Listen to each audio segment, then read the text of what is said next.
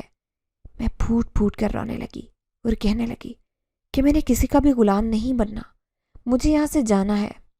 میری بات سن کر وہ مسکرانے لگا اور کہنے لگا، تمہارے ساتھ جتنا سب کچھ ہو چکا ہے اس سے مجھے اندازہ ہے کہ تمہیں اپنی غلطی کا احساس ہو گیا ہوگا۔ میں تمہاری مدد کرنے کے لیے تیار ہوں، میں تمہیں یہاں سے اپنی دنیا میں بھیج دوں گا، لیکن اس کے لیے مجھے قربانی دینی ہوگی۔ میں نے اس سے پوچھا، کس قسم کی قربانی؟ تو میری بات سن کر وہ مسکرانے لگا اور کہنے لگا کہ اس کے بدلے میں مجھے انہیں اپنی جان دینی ہوگی، کیونکہ میں ان سے بغاوت کروں گا اور ہمارے قبیلے میں بغاوت کی سزا صرف اور صرف موت ہے۔ اس کی بات سن کر میرا دل تیزی سے دھڑکا۔ میں اپنی وجہ سے کسی کی جان نہیں لے سکتی تھی۔ اس کے ساتھ ساتھ مجھے یہ بھی حیرت ہو رہی تھی کہ آخر وہ میری وجہ سے اپنی جان کیوں دے گا۔ تھوڑی دیر بعد مجھ پر یہ راز بھی آشکار ہو گیا۔ اس نے مجھے بتایا کہ جب اس نے مجھے پہلی بار دیکھا تھا تو اسے مجھ سے محبت ہو گئی تھی۔ یہی وجہ تھی کہ اس نے مجھے بس پر سوار ہونے سے روکا تھا۔ اگر میں بس پر سوار نہ ہوتی تو شاید میں اپنی دنیا میں اس کے ساتھ پرسکون زندگی گزار رہی ہوتی، لیکن میں نے اپنی ضد کی وجہ سے نہ صرف اپنی بلکہ اس کی زندگی کو بھی خطرے میں ڈال دیا تھا۔ اس کے بعد اس نے مجھے کہا کہ آنکھیں بند کرو اور میرا ہاتھ پکڑ لینا۔ تھوڑی ہی دیر کے بعد میں اپنے گھر کے دروازے کے پاس کھڑی تھی۔ اور وہ بھی میرے سامنے ہی موجود تھا۔ اس نے مجھے کہا کہ تمہیں فکر کرنے کی کوئی ضرورت نہیں ہے، کوئی بھی تم سے کسی بھی قسم کا سوال نہیں کرے گا، میں تم سے آخری بار ملنے آیا ہوں، اس کے بعد مجھے نہیں پتا کہ میں زندہ بچوں گا یا نہیں، لیکن میں تمہیں بتا دیتا ہوں کہ میں نے تم سے سچی محبت کی تھی اور اس محبت کا حق بھی ادا کر دیا میں نے۔ یہ کہہ کر وہ وہاں سے غائب ہو گیا، جبکہ میں بھی بے ہوش ہو کر زمین پر گر پڑی۔ جب مجھے دوبارہ ہوش آیا تب میں اپنے گھر میں موجود تھی۔ چند دن تو مجھے اپنے گھر والوں پر یقین نہیں آ رہا تھا، مجھے لگ رہا تھا کہ یہ وہی جنات ہیں۔ امی کو اندازہ ہو چکا تھا کہ میں ڈر گئی ہوں۔ انہوں نے ایک عامل سے بات کی، اس عامل نے 1 ہفتے تک میرا علاج کیا، جس سے میں دوبارہ بہتر ہونے لگی۔ مجھے یاد ہے جب میں ہوش میں آئی تھی تو تب امی نے مجھے بتایا تھا کہ میں 1 ہفتے سے کومے میں موجود ہوں۔ یہی وجہ ہے کہ میں آج تک اندازہ نہیں لگا پائی کہ جو میرے ساتھ جو کچھ بھی ہوا وہ حقیقت تھی یا پھر واقعی کوئی خواب تھا۔